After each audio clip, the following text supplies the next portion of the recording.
Yeah. Were you in the streets? Like, I don't want to say I was in the streets because there's some niggas out there really living that shit. You feel me? Like really living that life.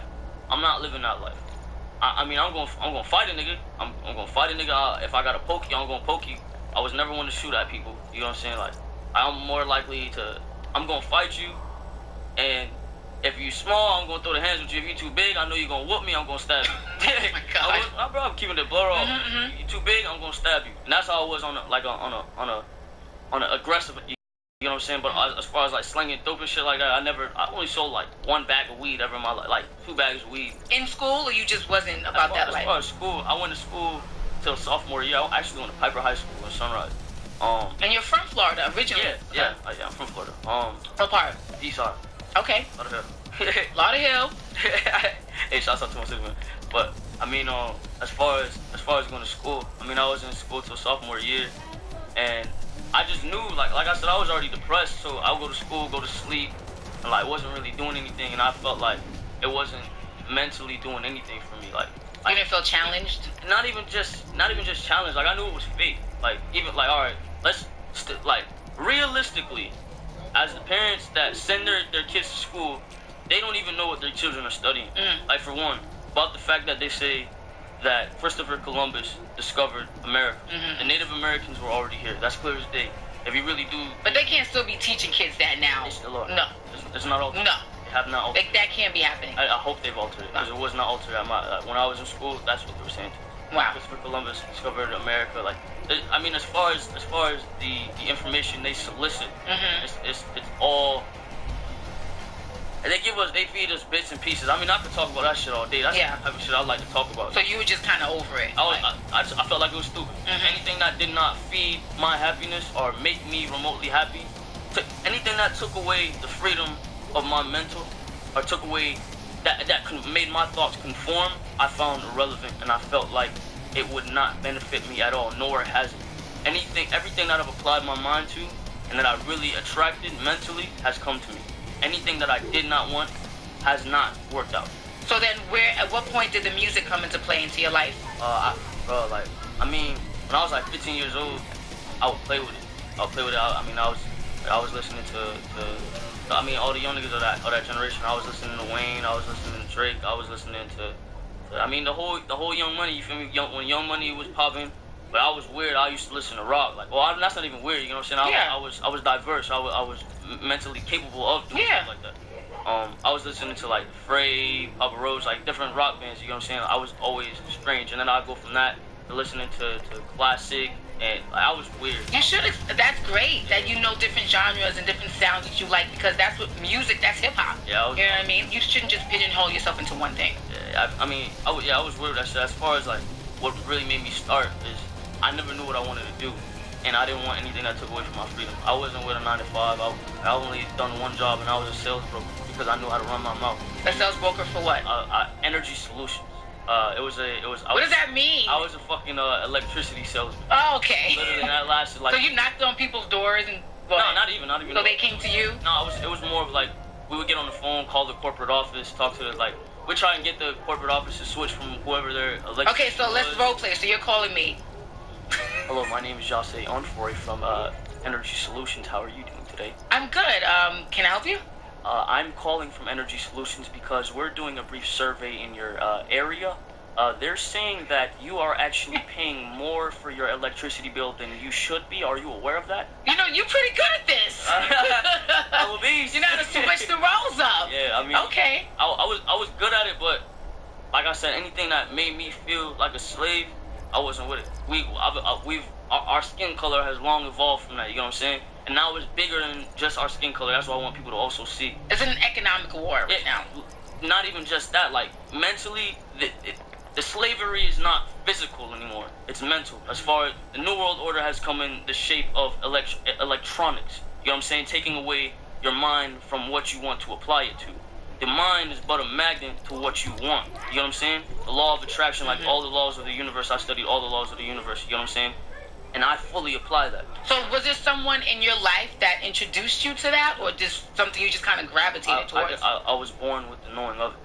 It was strange. That's why I felt like I knew Like, I believe, like, I'm a really weird kid. I believe in past lives and future lives. I believe in the karmic cycle. I believe you will repeat this life until you get it right.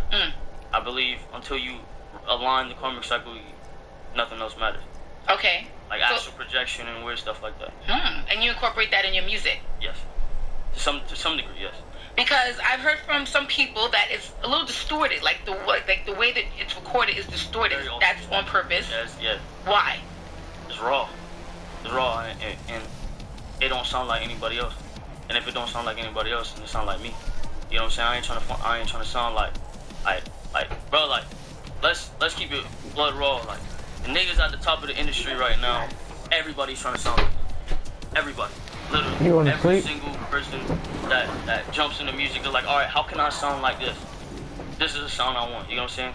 I came out literally trying to change that.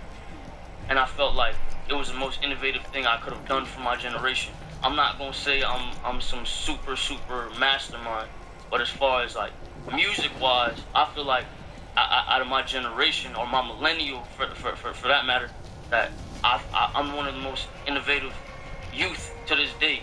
So how did that come to be? So, because you know, when you look online, they say you have a cult following.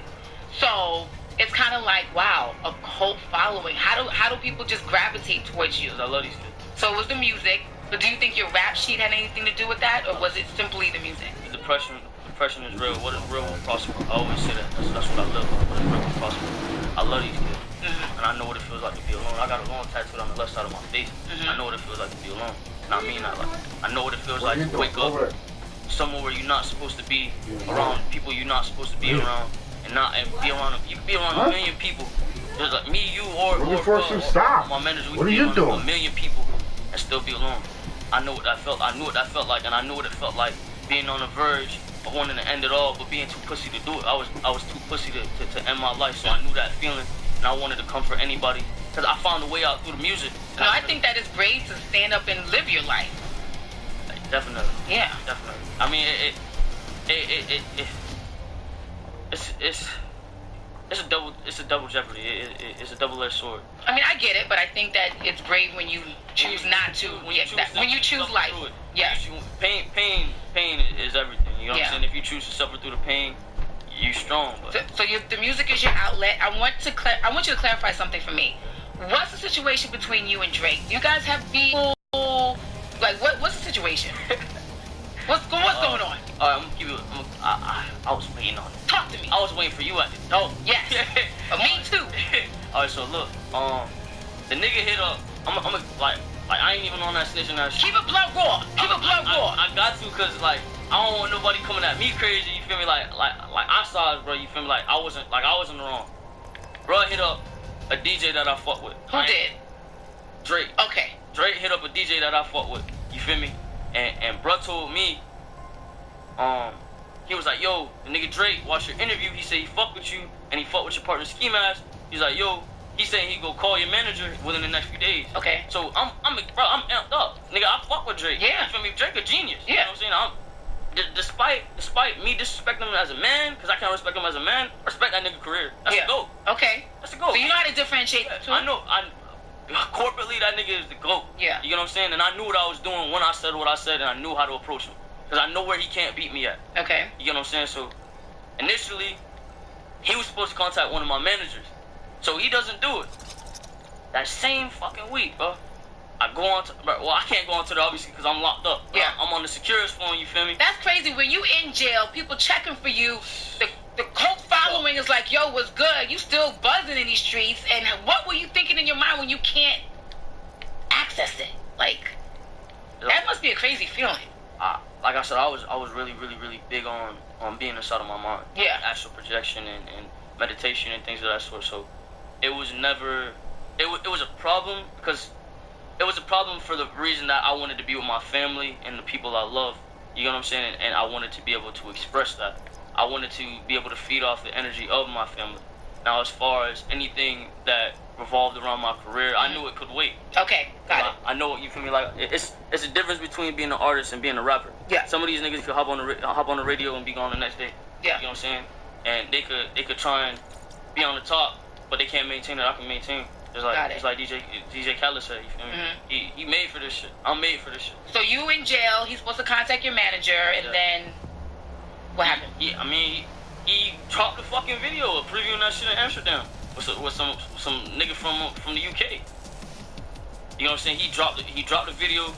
I was talking to my girl at the time, not the same bitch that got me arrested, different girl. Okay. I was talking to her at the time, and she was like, "Yo, listen to actually, fuck that. It was my dog, Chris. I was on the phone with my dog, Chris. He was like, yo, you gotta listen to this shit. This nigga Drake a fuck nigga. That's exactly what he said. Like, this nigga Drake a fuck nigga. You gotta listen to this shit. So he plays this shit. I hear da da da da my dad. I'm like, what the fuck? As soon as it started, like I knew he was getting that. And the funny thing is, we didn't discover it. Like you said, the fans, because they're so cold. It's like, I got a piece of the internet. You feel me? So they were saying that Drake was fighting your style. That's what the fans were saying. Yeah. Flow, hell yeah, bro. You could take his verse, like they did a mashup. They put his verse on my song, and the cadence is literally just at the same tempo. It's not offbeat at all. And if you listen to my song and then you listen to the bro song, like it's we all not dumb. Yeah, go. Isn't the mashup on your Instagram page? No. That's not okay. Where is it? Where can we find it? You can just look up XXX Tentacion Drake. Tentacion Drake. Or just look up Drake mashup. So now, where do you guys stand? Like, what's good now? I still think Drake a fuck nigga. As a man, I don't keep no blood raw. I still think Drake a fuck nigga. Like, I think he's not a man. I think he's a bitch. That's a bitch move. Especially when I was in jail facing life. But you know what I'm saying? If Drake would have came to my barn here, you know what I'm saying, that would have made my fucking day. If he would have showed that he's a hospitable person and that he's really in this shit for the culture, rather than being a fuck nigga taking my shit, running off with it, and then putting it on his album, then he would have got my kudos, he would have got my respect. I would have let him hop on the remix, take 100% royalties for it. I would have done it. Because I know I can maintain, you know what I'm saying, and I would appreciate him for being a real nigga. But Drake not a real nigga. So, anything now, like moving forward, it happened, you can't take it back? I'm gonna make the world hate me. I'm gonna be the super villain. I'm gonna make this whole thing crumble. People like the villains. Yeah, they do. I definitely agree. They definitely do. I'm gonna ruin everything for everybody. I'm talking about I'm finna shit so hard. Like I'm gonna need moist towelettes on my right hand every day. I'm finna shit hard. So no more jail. That's clear. I'm good. You're out. You good. As long as they don't set me up, but they set niggas up all the time. I feel like they set Kodak up. If you ask me. Oh, you see my shit? Rico that. Rico that. Hey, shout out to Paul Ryan. Okay. Yeah, I think they set him up. If you ask me, because when I was on. See, the fucked up thing is, it don't matter how you get out. If they got a hold on you, they trying to violate you. Because when I was on pretrial, mind you, they say it's innocent before proven guilty. But they wouldn't let me out free, first of all, and I had bond. You know what I'm saying? They put an ankle monitor on me. I would get a call from my pretrial officer, and she'd be like, oh, your ankle monitor said you were here at this time. Because they shit used to glitch, because I was on the 12th floor at FIU. So it used to glitch out and say I was down the street or some shit. Wow. I never left my house. So wow. She call me like, oh, you're gonna go back to jail for a very long time if you don't get right to it. I'm like telling her, I'm like, yo, I didn't leave my house. You feel me? The only time I left my house was to get pizza downstairs. You know what I'm saying? And they don't give a fuck. You gotta realize these people get touched with this shit. That's crazy. And they violating people's due processes. But we know what that's about. We know what this system is not made for people to succeed. You know what I'm saying? I just want to be one of the people to actually give power to that shit, though. To like let people, like, nobody gonna feel it till they end up in that situation. He not gonna feel it unless his brother or his mom end up in jail. You feel me? He not gonna feel it unless your daughter or somebody end up in jail. Nobody gonna feel it till they end up. But I mean, like, it's sick. It's sick. They don't feed you real meat. They're not giving you the right nutrition. They put in chlorine in the showers. They got bleach soaps. Like, bro, the shit is sick. Like, bro, there's a shit called they call Jim Jones. You pour it, they drink it. You drink it like every day. What is that? It's like a juice. It's like it's a fake juice. Like they put the powder in the water and you drink. It's called Jim Jones. If you pour this shit on the paint, it melts the paint, and they're making us drink this shit. If you pour it on, I kid you not, I'm not talking about you pour this shit on the paint, it eats away at the paint. Well, I heard that they were giving soldiers something like that to suppress their sexual appetite. Yo, that's funny because I was going to say that, but I was just trying to dive into it. That's what they said, but it was a rumor. They're like, oh, if you drink Jim Jones, your dick can't stand up. You feel me? But I wasn't trying to... They giving y'all Jim Jones, yo! I wasn't drinking that shit. I'm waterified. You feel me? I'm drinking water. Damn. Whoa. Well, we've kind of been everywhere. So what's next with the music? I got an album coming out called 17, a mixtape called I Need Jesus, mixtape, and then one more called Revenge.